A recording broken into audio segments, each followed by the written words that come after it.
हे बच्चा, good morning. कैसे हो आप लोग? आई होप आपकी पढ़ाई अच्छी चल रही होगी। हम लोग जियोग्राफी क्लास 9th का फिजिकल फीचर्स डिस्कस कर रहे थे, फिजिकल फीचर्स ऑफ इंडिया। और हम लोगों ने हिमालय के बारे में डिस्कस कर लिया, नॉर्दर्न प्लेन के बारे में डिस्कस कर लिया। आज हम लोग डिस्कस करेंगे पेनिनसुलर प्लेट्यू के बारे में। Peninsular plateau.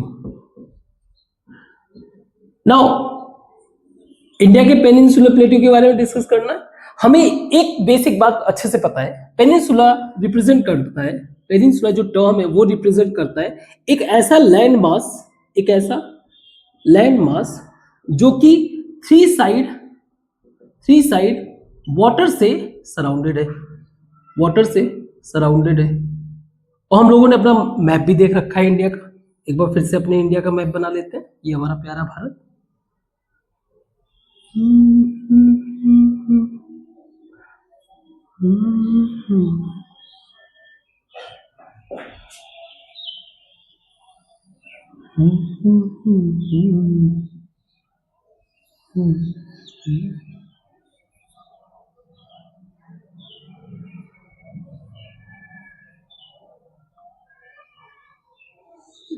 Okay, so this is our country.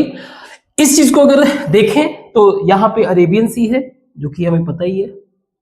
Arabian Sea एक side of water, this is our Indian Ocean, and this is our Bay of Bengal. So no doubt ये जो लैंड मास है ये तीन side water से surrounded है। सो ये हमारा पेनिनसुला लैंड मास है। नाउ इसके बारे में जब थोड़ा सा हम लोग और डिटेल अगर विजुअल समझने की कोशिश करें तो ये हमारे इंडिया का वन ऑफ द क्या ऐसे कह रहा हूं, ओल्डेस्ट लैंड फॉर्म है, oldest land form of India. Now ऐसा क्यों? अगर वर्ल्ड में भी चाहो तो आप ये कह सकते हो one of the oldest land form of India, और one of the oldest land form of the world. दुनिया का ओल्डेस्ट लैंड फॉर्म ये माना जा रहा है ना। इसका रीजन आप समझो, ओल्डेस्ट क्यों है। सी, पहले जो अर्थ था इस पे सिर्फ और सिर्फ सिंगल कॉन्टिनेंट हुआ करता था, सिर्फ एक कॉन्टिनेंट था जिसको बोला जाता था पेंजिया। पेन मतलब कंप्लीट, जिया का मतलब लैंड मास। नाउ ये जब ब्रेक हुआ तो ये गोंडवाना एक पार्ट था, गोंडवाना। इसी गोंडवाना में से टूटकर ब्रेक होकर एक पार्ट हमारा इंडिया था, जो आगे चल के ऊपर अटैच हुआ, जो दूसरा पोर्शन था, लैंड पोर्शन था, उससे अटैच हुआ और आज का प्रेजेंट कंस्ट्रक्शन बनाया। तो ऊपर वाला पोर्शन हमारा जो है ओल्डेस्ट फॉर्म नहीं है, कुछ पोर्शन है, उसको बस समझने की कोशिश कर रहा है। नाउ इसका जो लैंड सरफेस है, जो इसका सरफेस है, ये पेनिनसुला का जो सरफेस है, लैंड सरफेस ये लावा से बना हुआ है, लावा से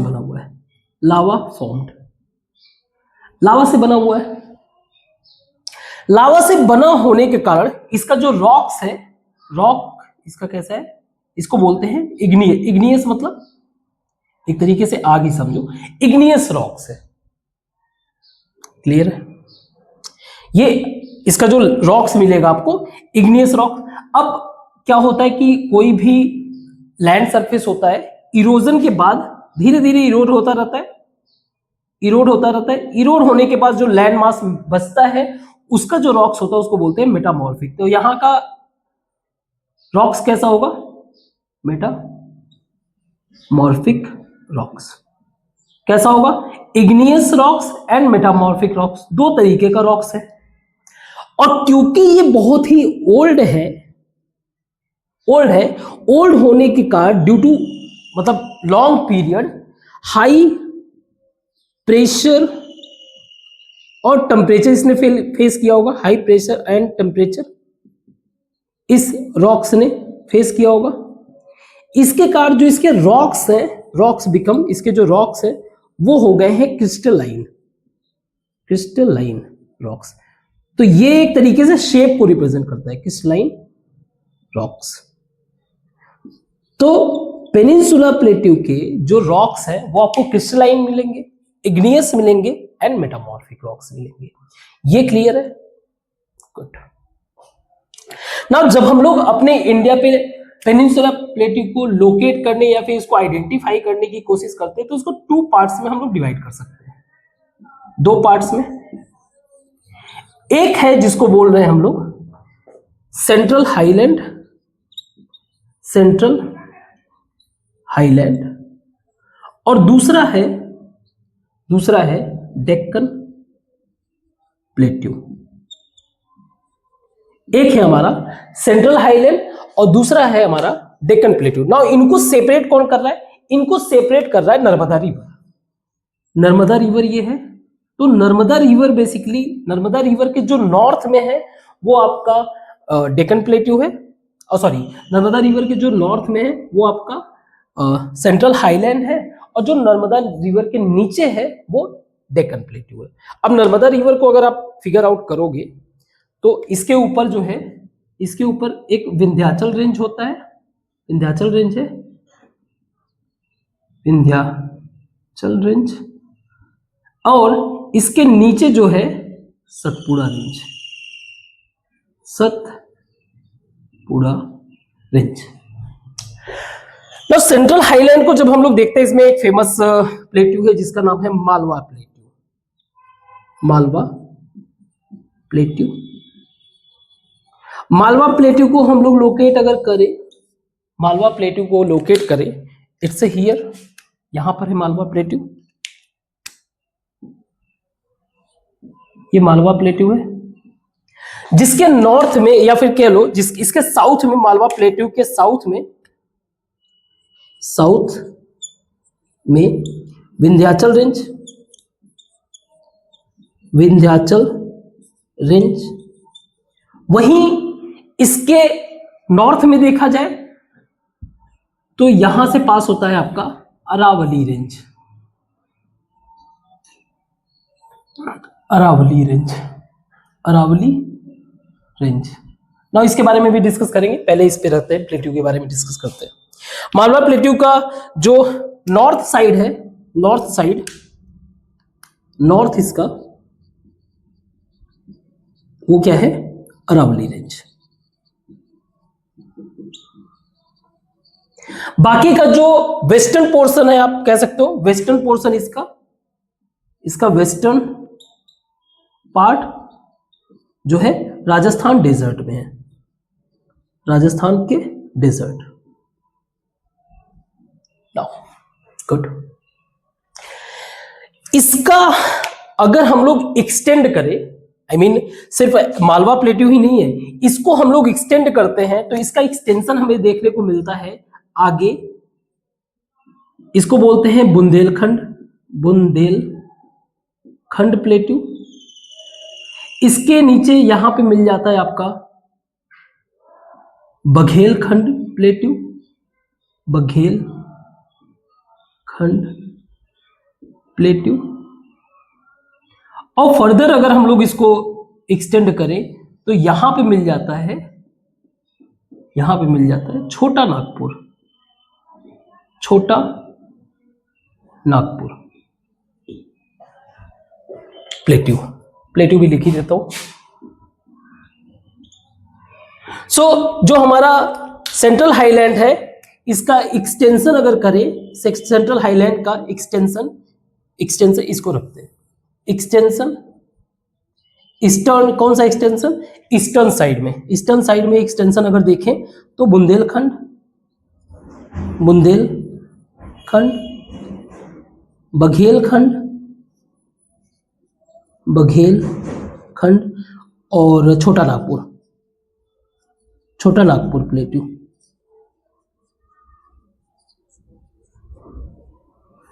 छोटा नागपुर प्लेट्यू, ठीक है।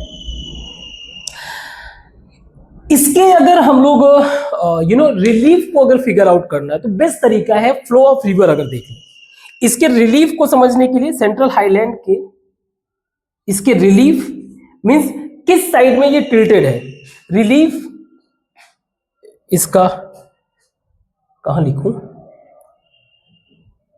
इसका रिलीफ जो है, रिलीफ यानी कि किस तरह से ये फीचर्स मूव कर रहा है, तो इसका रिलीफ आप देखो तो वेस्ट से ईस्ट की तरफ।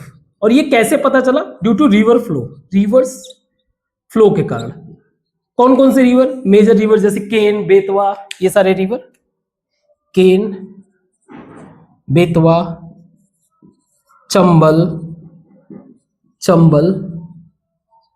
और सिंध, इन सब रिवर के हेल्प से हमें जो है ये पता चला कि इसका जो रिलीफ है वो टुवर्ड्स वेस्ट से ईस्ट की तरफ है, यानी कि सारे रिवर इस साइड में फ्लो हो रहे हैं। क्लियर है? हमें एक पोर्शन पता चल गया, ये हमारा सेंट्रल हाईलैंड है। अब बचा नीचे का पोर्शन, जो डेक्कन प्लेट्यू है उसको समझते हैं। पहले इसको मैं मिटा दूं, कुछ आप नोट डाउन कर लो, इसको मैं मिटा दूं तब ज्यादा बेहतर तरीके से आएगा सेंट्रल डेक्कन प्लेट्यू को समझने के लिए। सो डेक्कन प्लेट्यू सेकंड क्या है इसका पोर्शन? डेक्कन प्लेट्यू। ये भी कई सारे प्लेट्यू से मिलकर बना होगा, है ना। Basically south of Narmada river,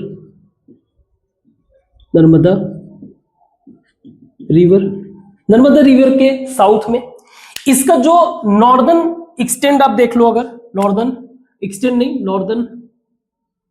north में इसके सतपुड़ा रेंज है, सतपुड़ा रेंज। तो सतपुड़ा रेंज में कई सारे ब्रोकन हिल्स है, जैसे आपको यहां पे मिल जाएगा राजपीपला, नाम ना भी जानो अभी कोई दिक्कत नहीं है, राजपीपला। ये है आपका महादेव, ये है आपका मैकाल रेंज, नहीं ये मैकाल है, ये महादेव है, कोई दिक्कत नहीं, आप बुक में एक बार क्रॉस चेक कर लेना कंफर्म करने के लिए। ये आपका मैकाल है, ये आपका महादेव। खैर इंपॉर्टेंट ये नहीं है, ठीक है। इंपॉर्टेंट ये है कि इसके जो प्लेट्यूज हैं जैसे कि महाराष्ट्र प्लेट्यू,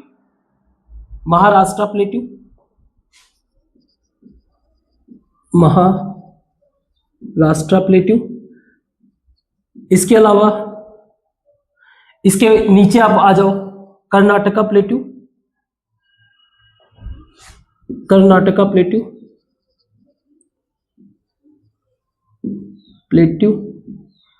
फिर आप आ जाओ इधर तेलंगाना प्लेट्यू, ये महाराष्ट्र, ये कर्नाटका, ये तेलंगाना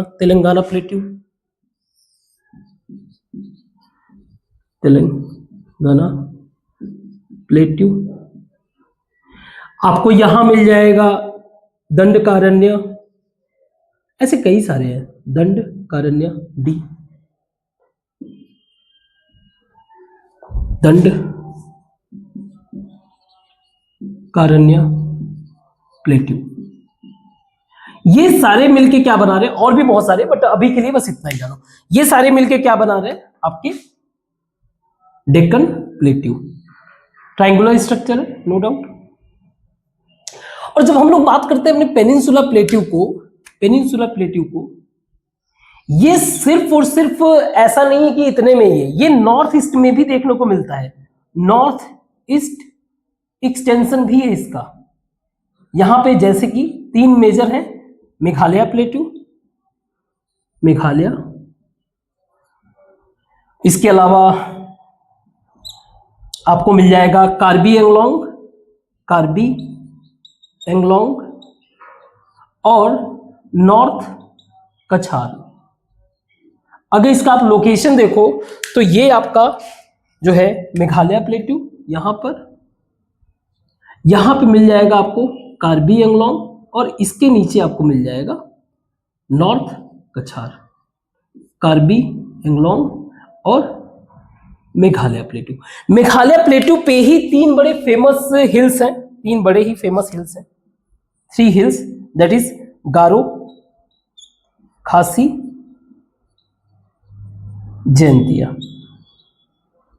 जैंतिया हिल्स। ये 3 मेजर हिल्स है, गारो, तीनों इसी सीक्वेंस में, वेस्ट से ईस्ट की तरफ, गारो, खासी, जैंतिया, ये तीनों हिल्स जो है आपको मेघालय प्लेटू में मिल जाएंगे, उस वाले रीजन में मिल जाएंगे। गुड। तो ये कंबाइंड, ये टोटल जो है क्या बनाता है, ये कंप्लीट हमारा क्या बना रहा है, पेनिनसुला प्लेटू। क्लियर है? Very good.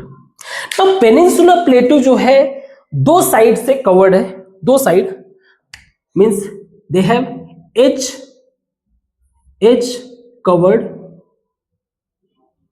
Covered with, west में हमारा ये है वेस्टर्न घाट, ये है आपका लगभग कंटिन्यूअस हिल आपको देखने को मिलेगा, दैट इज वेस्ट में इसका। एक है हमारा वेस्टर्न घाट और दूसरा है हमारा ईस्टर्न घाट, ईस्टर्न घाट, ईस्टर्न घाट। वेस्टर्न घाट और ईस्टर्न घाट जहां पे मिलते हैं उस वो जगह का नाम क्या है, नीलगिरी। क्या है? नीलगिरी। गुड। नाउ ये कंटिन्यूअस नहीं है, याद रखना। इसके कुछ फेमस हिल्स हैं ईस्टर्न घाट पे, जैसे कि जावेदी है, शेवरॉय है। खैर, वेस्टर्न घाट को पहले समझते हैं। वेस्टर्न घाट की अगर बात करें, it's a continuous almost continuous range, जिसकी एवरेज हाइट अगर आप देखोगे, एवरेज हाइट जो है, हाइट लगभग 900 से 600 किलोमीटर, 600 मीटर आपको दिखेगा, जिसपे हाईएस्ट पीक जो है, हाईएस्ट पीक इसका आपको अनाईमुदी मिल जाएगा, जो कि केरला में है, केरला और तमिलनाडु के अनाईमुदी। और इसके जस्ट सेकंड नंबर का आता है आपका दोदा बेट्टा, जो कि नीलगिरी में के पास में मिलेगा, यहां पे दोदा बेट्टा मिल जाएगा। ठीक है, वेरी गुड। ये क्योंकि एक रेंज है, तो जो कोस्टल एरिया से इस साइड में जाने के लिए there is a passes, major 3 passes इस पे फेमस है। 3 passes which connect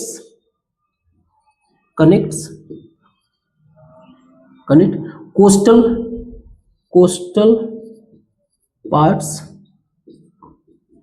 to inner part.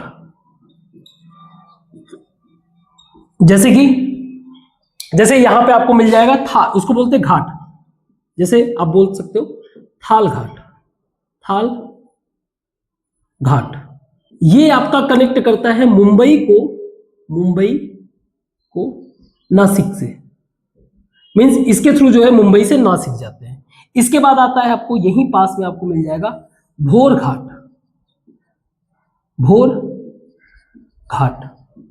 जो आपको कनेक्ट करता है ये मुंबई को पुणे से, मुंबई को पुणे से। और फिर आपका आ जाता है यहां पे नीचे पाल घाट। एक तरह से आप कह लो जो केरला को तमिलनाडु से कनेक्ट करने में मदद करता है। तो ये मेजर घाट्स है वेस्टर्न घाट पे। ठीक है, जब ईस्टर्न घाट की बात करते हैं तो ईस्टर्न घाट हमारा एक तरह से नॉट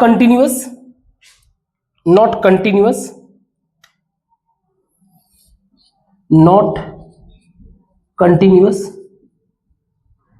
मीन्स आप कह सकते हो रग्ड रेंज है, रग्ड कह लो या फिर ब्रोकन रेंज कह लो। ब्रोकन रेंज कहां से स्टार्ट हो रहा है ये? सी वेस्टर्न घाट को अगर देखा जाए तो थ्रू आउट द गुजरात से ये नीचे यहां तक जा रहा है, केरला तक। ये कहां तक जा रहा है? गुजरात से, लगभग गुजरात से केरला तक। ईस्टर्न घाट जो है महानदी के वैली से स्टार्ट होता है। महानदी यानी कि छत्तीसगढ़, महानदी के वैली से स्टार्ट होता है, मीन्स छत्तीसगढ़ से नीलगिरी दैट इज तमिलनाडु, यहां तक जाता है। कुछ इसके फेमस हिल्स हैं, जैसे शेवरॉय हिल्स, शेवरॉय हिल्स, इसके अलावा जावेदी हिल्स, जावेदी हिल्स। इसका अगर आप एवरेज हाइट देखोगे ईस्टर्न घाट का, एवरेज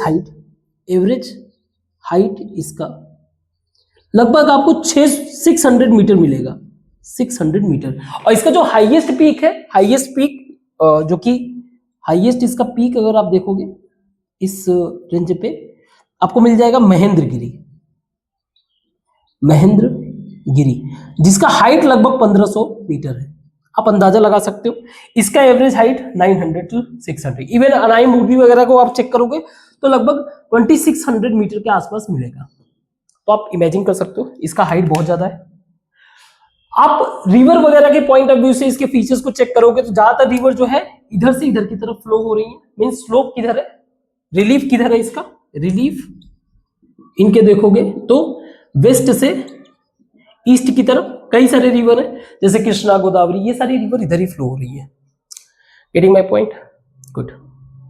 नाउ डेक्कन प्लेट्यू की अगर बात करें, ओवरऑल पेनिनसुला प्लेट्यू का, क्योंकि ये इग्नियस रॉक है, लावा से बना हुआ है, तो इसका डेक्कन नाम बेसिकली ये शो करता है कि ये लावा जो है ना इसके ऊपर इस तरह से फैला और सॉलिडिफाई होता गया, इसलिए इसको बोला जाता है डेक्कन ट्रैप।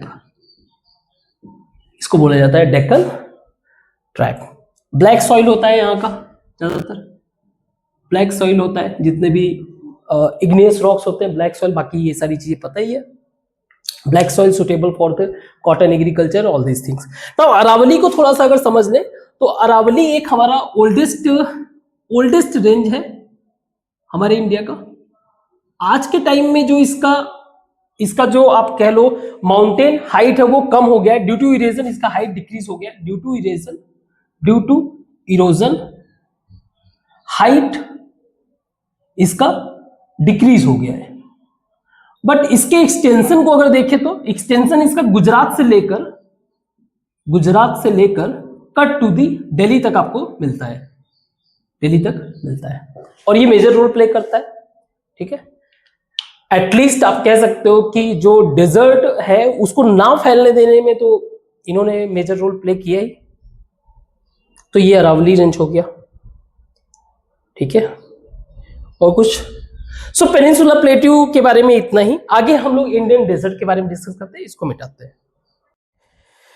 तो इंडियन डेजर्ट के बारे में डिस्कस करते हैं। दी इंडियन डेजर्ट्स, इसको हम लोग महिंद्रा का थार डेजर्ट भी बोलते हैं, थार डेजर्ट। इंडिया के लोकेशन पे अगर देखें तो हम लोग मैप पे थोड़ा सा क्लैरिटी मिल जाएगा आपको। वैसे तो इस चीज को लेकर तो क्लैरिटी होगा ही।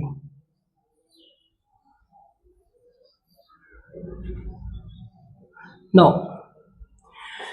तो जहां पे हमारा अरावली रेंज है, अरावली रेंज के नॉर्थ वेस्ट में कह लो एक तरह से।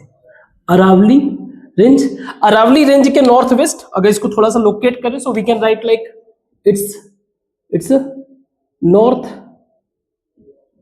Waste of Aravalli range. Aravalli range के नॉर्थ वेस्ट में ये थार डेजर्ट को मिलता है।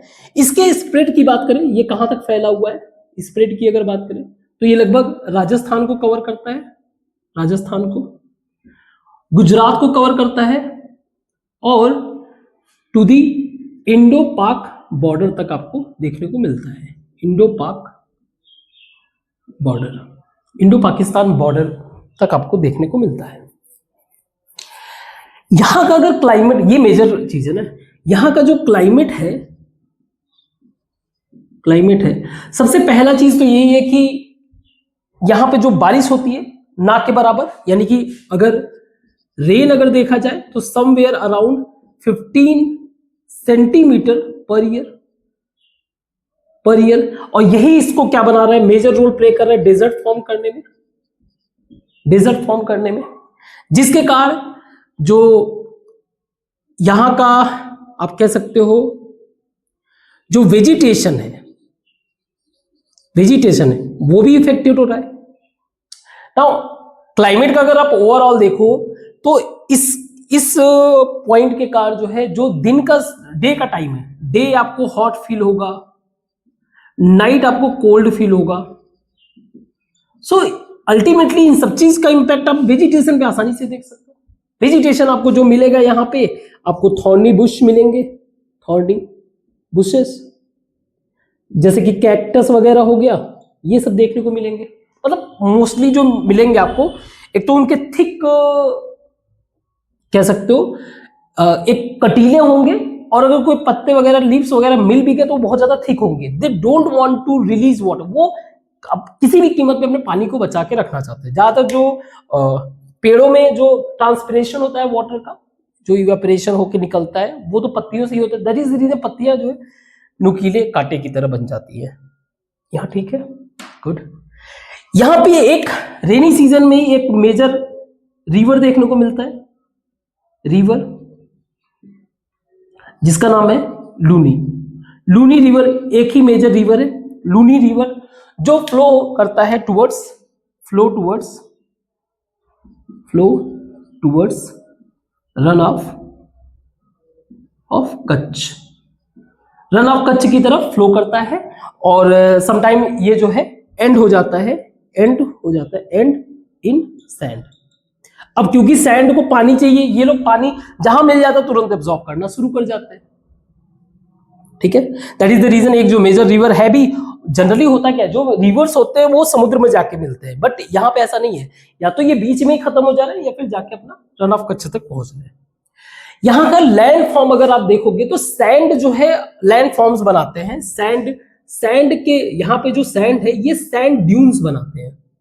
सैंड ड्यून्स आपको देखने में लगेगा, सैंड ड्यून्स सैंड का बना हुआ एक सर्टेन स्ट्रक्चर टाइप का फील होगा, लैंड फॉर्म फील होगा। जैसे कि एक को बोला जाता है जैसे कि बारचंस। ये बेसिकली सैंड का क्रिसेंट, चांद जैसा शेप होता है, क्रिसेंट शेप ऑफ सैंड। और ये कैसे बनता है? फॉर्म ड्यू टू विंड के कार्य फॉर्म करता है, विंड के कार्य बनता है।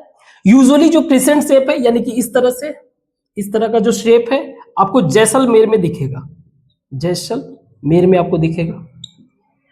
होता क्या है, जैसे हवाएं चल रही हैं, सैंड को लेके जा रही हैं, एक सर्टेन लोकेशन पे पहुंच के ये हवाएं धीमी हो जाती है, तो जो सैंड होते हैं वो क्या होते हैं, गिर के इकट्ठा हो जाते हैं, तो कुछ ऐसा शेप बना लेता है। दूसरा आपको शेप दिखेगा लॉन्गिट्यूडनल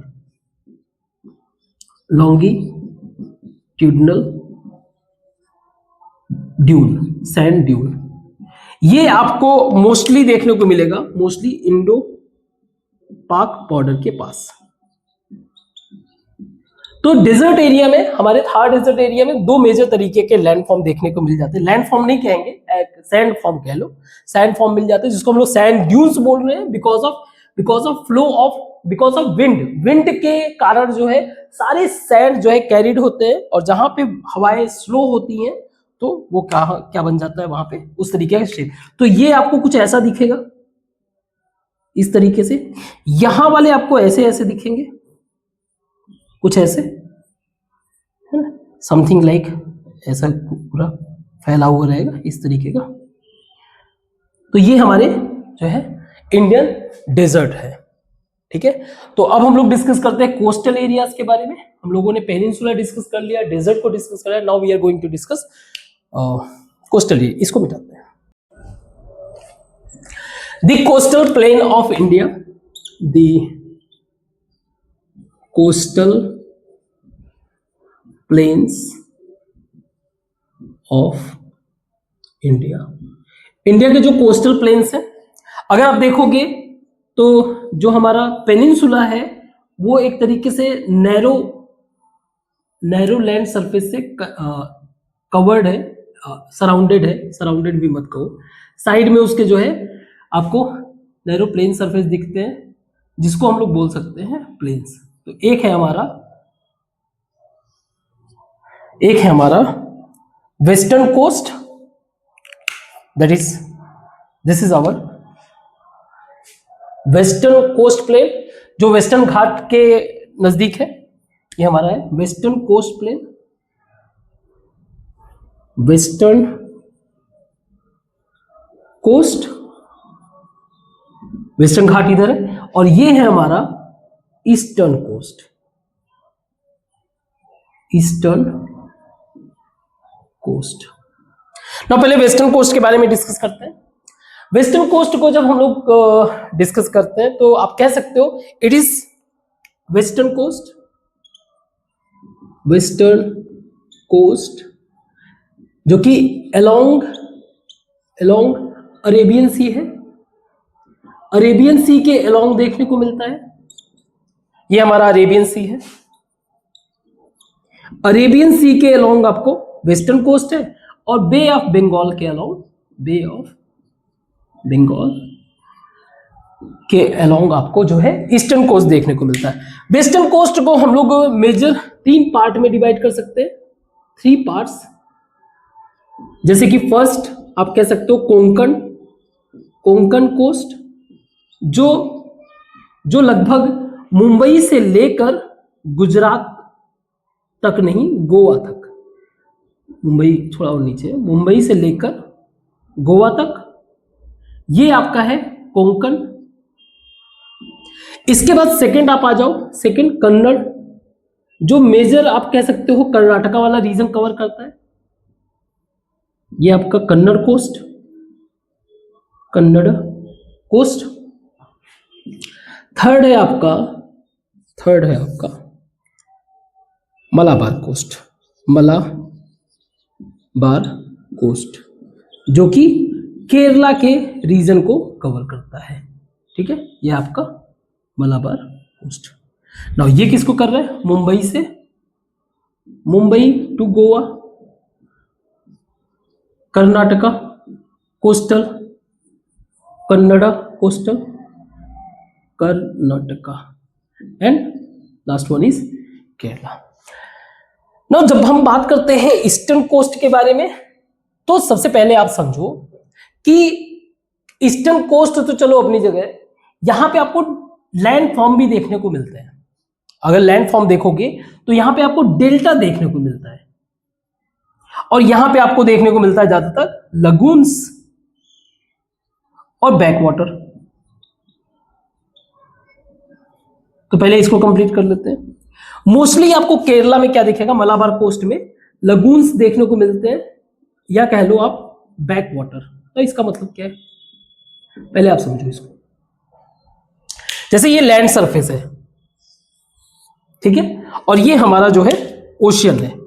अब ओशियन क्या कर रहा है? कंटिन्यूअस इससे टकरा रहा है, इरोड कर रहा है, इरोड कर करके इसको अंदर की तरफ कर दिया, और पानी जब वापस जाने लगता है तो यहां पे कुछ मिट्टी कलेक्ट कर दी। तो एक तरीके का ये एनक्लोज्ड स्पेस बन गया, जिसके अंदर ये सी वाटर यहां पे आके इकट्ठा हो जाता है। इसको बोलते हैं लगून या बैकवाटर। ठीक है, तो ये आपको जो है केरला में देखने को मिलेगा। ईस्टर्न कोस्ट के बारे में बात करें तो ईस्टर्न कोस्ट को भी आप मेजर 2 पार्ट में समझ सकते हो। Eastern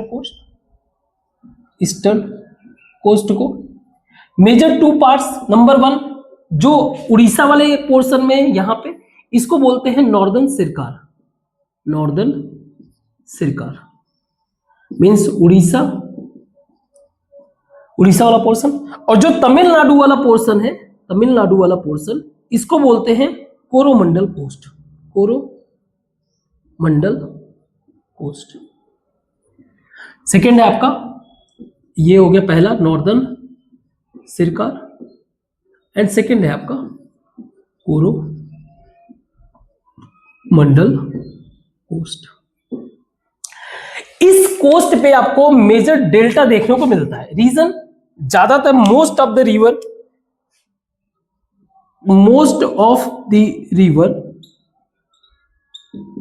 flow from western ghat से ईस्ट की तरफ जाता है, और ये काफी डिस्टेंस कवर करता है। रिवर क्या कर रहा है, डिस्टेंस कवर कर रहा है, डिस्टेंस कवर करता है, और ये डिस्टेंस कवर करता है तो इरोजन के साथ जो है सॉइल डिपॉजिट करता है, सॉइल डिपॉजिट करता है। यही जो सॉइल डिपोजिशन है इसी को बोलते हैं डेल्टा, जो यूजुअली आपको समुद्र के पास देखने को। दुनिया का सबसे बड़ा डेल्टा कौन सा है पता होगा आपको, आंसर आप कमेंट बॉक्स में लिखो। तो सॉइल डिपॉजिट करता है, यहां पे बहुत ज्यादा नहीं लेकिन छोटे मोटे डेल्टा देखने को मिलता है। जैसे कि यहाँ की मेजर नदी अगर आप देखो तो कृष्णा, गोदावरी, महानदी, कावेरी, ये सभी छोटे मोटे डेल्टा फॉर्म करते हैं। और इन्हीं में से एक बड़ा ही फेमस आप कह सकते हो लेक है जो कि महानदी डेल्टा के नीचे, यहाँ पे महानदी आती है, यहाँ पे महानदी आती है, महानदी डेल्टा के जस्ट नीचे आपको देखने को मिल जाता है आपको चिलिका लेक, चिलिका लेक। क्योंकि ये समुद्र के पास है तो यहाँ का वाटर कैसा होगा, salt water, salt water. India का लार्जेस्ट, सबसे बड़ा लार्जेस्ट सॉल्ट वाटर है, कहाँ का, इंडिया का, हमारे देश का सबसे largest salt water Chilika lake है, जो कि साउथ ऑफ महानदी। ये कौन सा रिवर है, महानदी रिवर, जो कि कहां पे है, साउथ ऑफ, चिलिका लेक कहां पे है, south of Mahanadi delta. So Mahanadi river ने जो डेल्टा बनाया उसके साउथ में आप देखो चिलिका, बहुत बड़ा लेक है भाई। आप एक बार के लिए यहां पे जाओगे यू विल फील लाइक ये पूरा अपने में एक समुद्र जैसा दिख रहा है, ठीक है। तो ये हमारा कोस्टल एरियाज हो गया, हमने कोस्टल एरियाज कर लिया। हम लोग अब आइलैंड्स को भी डिस्कस कर लेते हैं, इसको मिटाते हैं। The Indian islands, the Indian islands, इसको बात करते हैं। एक मिनट, थोड़ा मैप बना लिया जाए।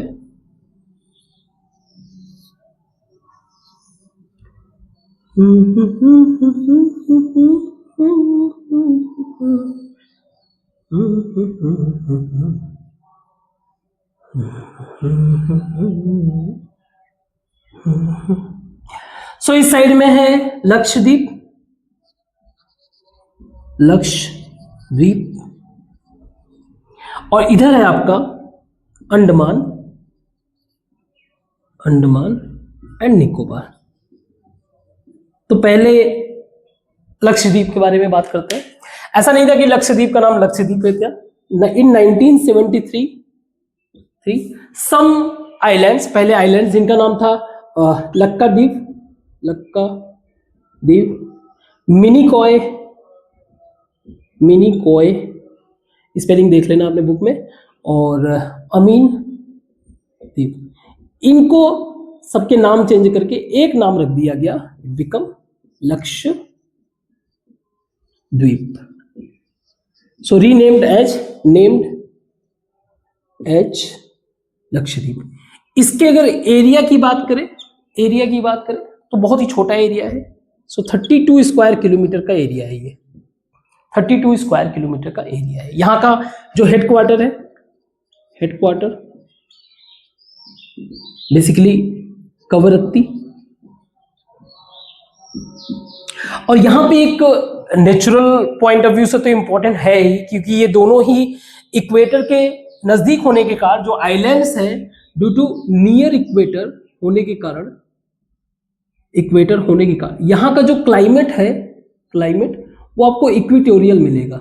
इक्वेटोरियल का मतलब बहुत बारिश वगैरह रेगुलर देखने को मिलेगा। बारिश के कारण जो है वहाँ का जो वेजिटेशन है वो भी मजबूत, मतलब हैवी पेड़ पौधे, ये सारी चीजें देखने को मिलेगा।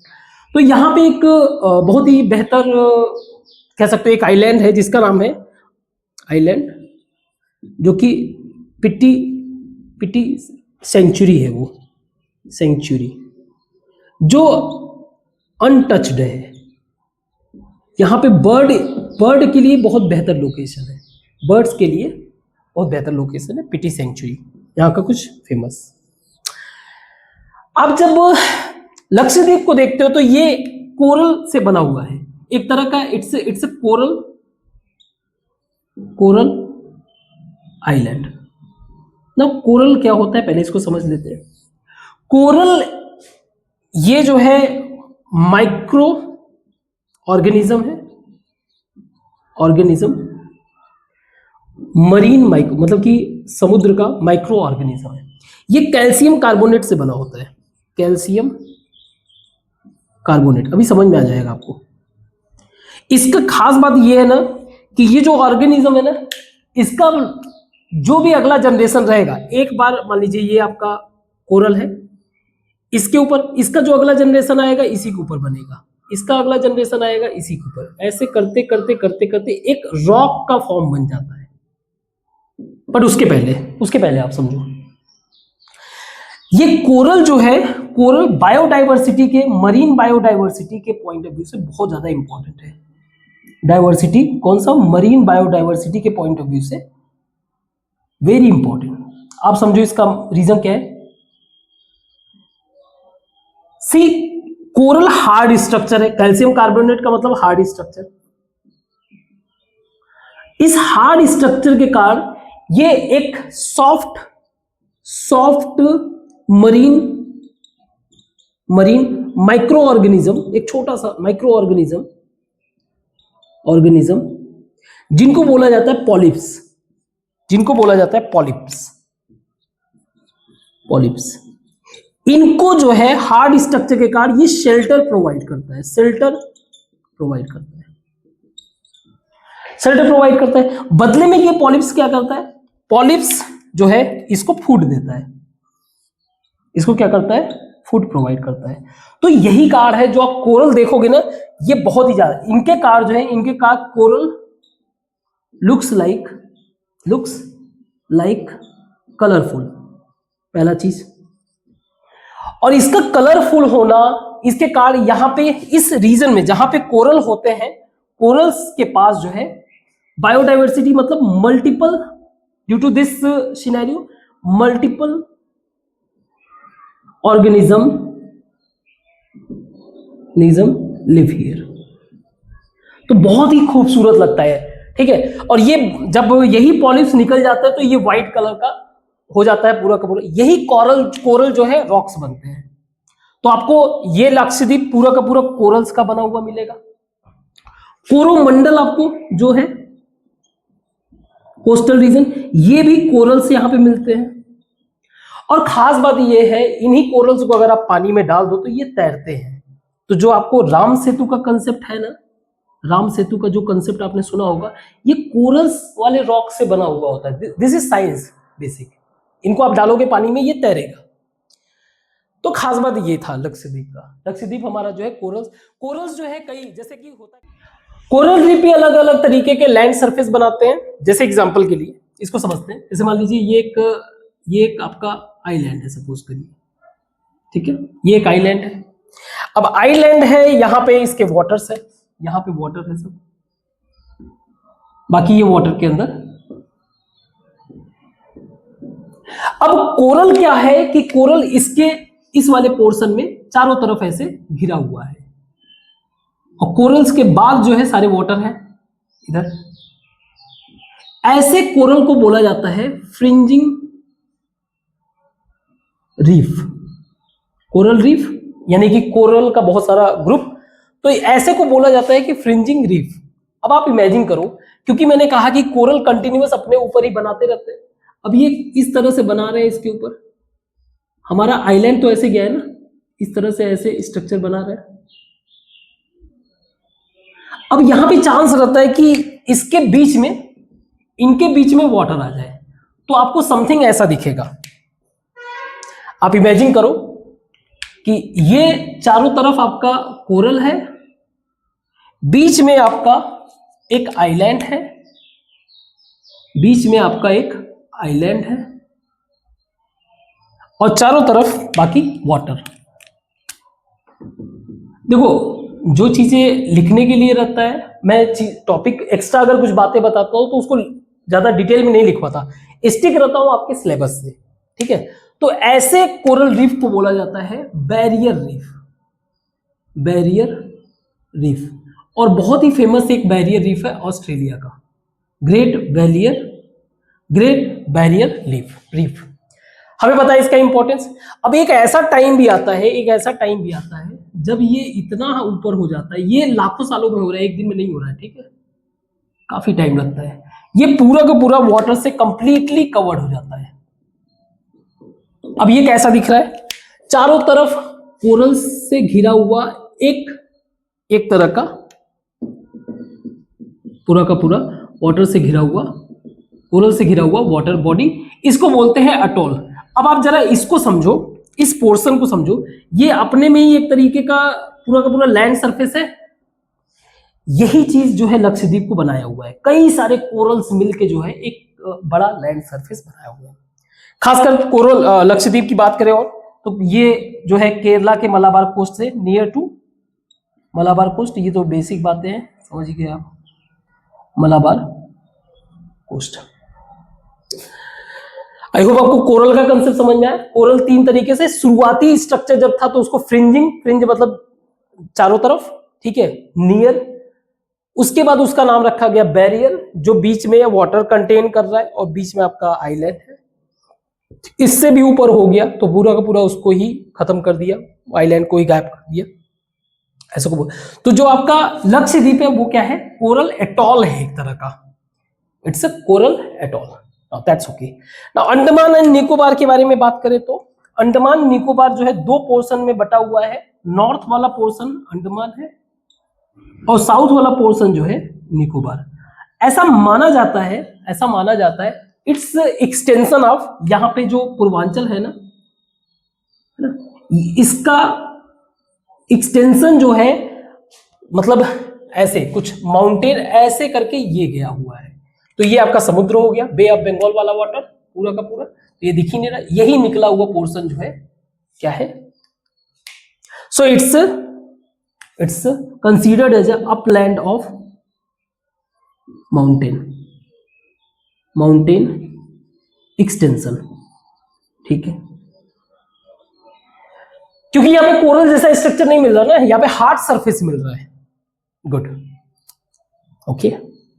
अंडमान निकोबार की अगर बात करें तो यहाँ का मैंने क्लाइमेट तो बता ही दिया, इक्वेटोरियल क्लाइमेट होने के कारण जो है यहाँ पे बहुत ही अच्छा मतलब अच्छे क्लाइमेट, अच्छे वेजिटेशन आपको मिल जाते हैं, थिक और काफी लॉन्ग ट्रीज वगैरह देखने को मिलते हैं यहाँ पे। इन्हीं आइलैंड्स में, क्योंकि मल्टीपल आइलैंड्स है, बहुत ज्यादा आइलैंड्स है, इन्हीं आइलैंड में एक एक्टिव वोल्केनो भी है, एक्टिव वोल्केनो,